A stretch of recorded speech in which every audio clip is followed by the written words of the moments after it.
But the thing that was cool about Amalfi, which was different than Switzerland, Milan, Florence, was every day you're kind of shuttling back and forth between these cities.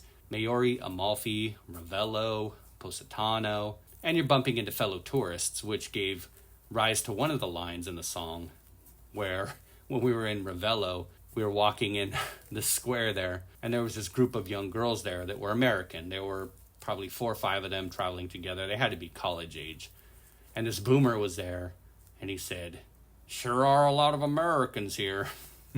My wife didn't hear him say that, but I told her about it later. And we were just laughing about it the rest of the trip whenever we'd see a large group of Americans anywhere. Sure are a lot of Mericans here. Of course, you got to give the Mericans, right? The thing about it that's cool is you get to meet a lot of different people, bump into a lot of people that are from the US, Canada. You get to share stories, hear about where they're from. They're from all over, Texas, New York. If you're on the ferry going to Capri, same thing. Just going to meet a lot of people. Got my lady ballers here, Brink, Bukers. You saw my baby mama with that dump truck. As I say, Caitlin Clark maybe has a better career, puts asses in seats. But when it comes to real asses, this guy in a pink, and then whoever this is. But it got me thinking about traveling in general and spending a lot of time out on the road and being in these touristy type places. And the more you're in these areas, kind of a common sense thing, with people from similar backgrounds or people you can relate to. And I would say somebody from, for instance, a Latin American country. And this is my spitballing imagination here, but them going on a long trip through South America. It's different, of course. Or somebody from China going to a place where a lot of Chinese tourists are at.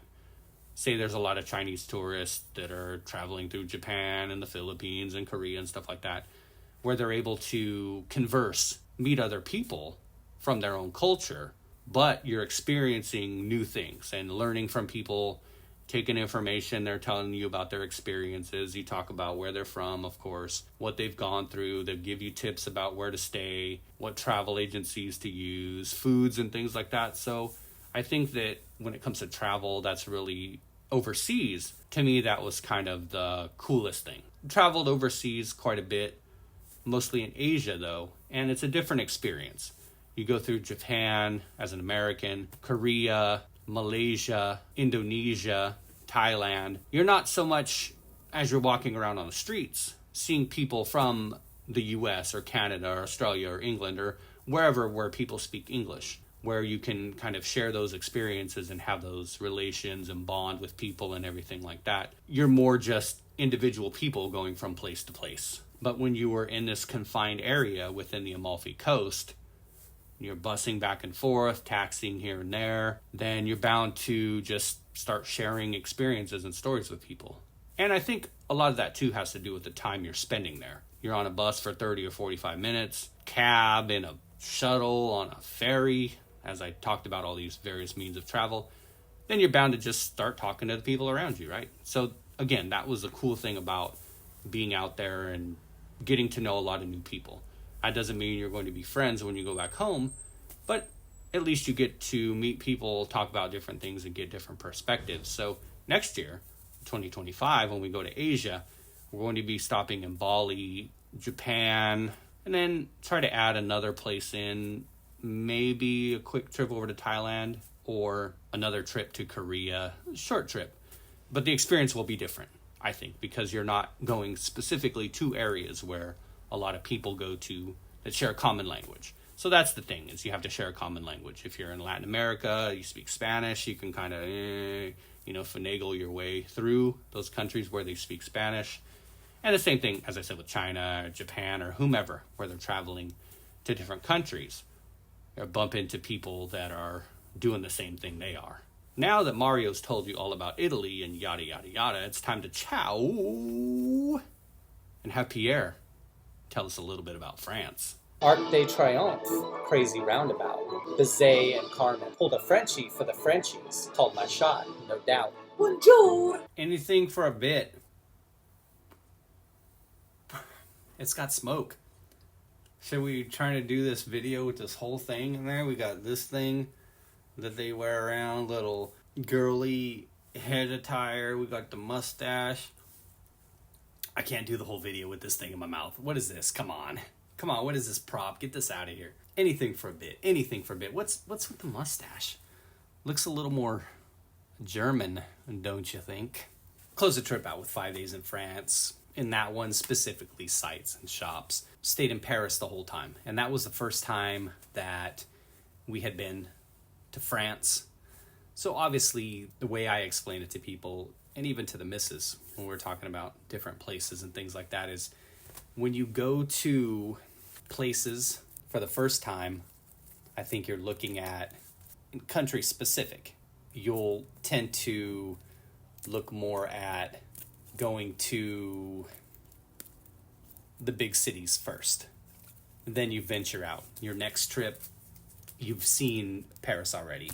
You go to Marseille, then you do something a little bit more adventurous.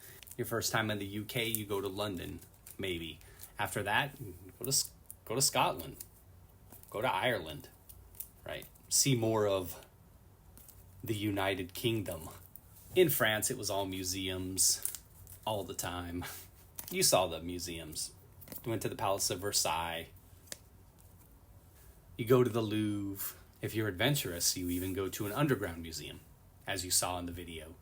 Card openings there. What's going on with that? Who does that? One thing I would say about Europe, all of what we saw. I was talking to my buddy who's got Spanish ancestry, and I was asking him if it was the same in Spain, in that Switzerland, Italy, France, they just smoke non-stop. Probably took 3 years off of my life. Came back, was able to hack it out. I'd like to think my lungs have recovered by then, but towards the end of the time there, I actually did pick up a nasty cough. And it took a week coming back here to fresh air for the lungs to recover. It was, let's call it an epidemic there. And it's funny, and I joke about this when I say this, but they always say that people in Europe are more refined, more cultured than people in the United States. They love to say that. Some people, maybe so. If you're a global traveler like myself with a long plastic cigarette, then that may not be the case. The interesting thing is, for as well as they try to dress, as well as they try to look, granted they are a lot skinnier by and large, except in Paris. Paris has a great deal of fat people, you notice if you ever go there. For being so refined, why are they killing themselves? What is the deal? You would think they'd be smarter than that, right? Since they are so much better than us. And that's what I alluded to. Be obese. Don't smoke yourself to death. Eat yourself to death. Going through these stacks here, just showing you a little something about what we pulled when I'm talking about France. But for me, when it comes to Paris, you're just talking about the culture itself.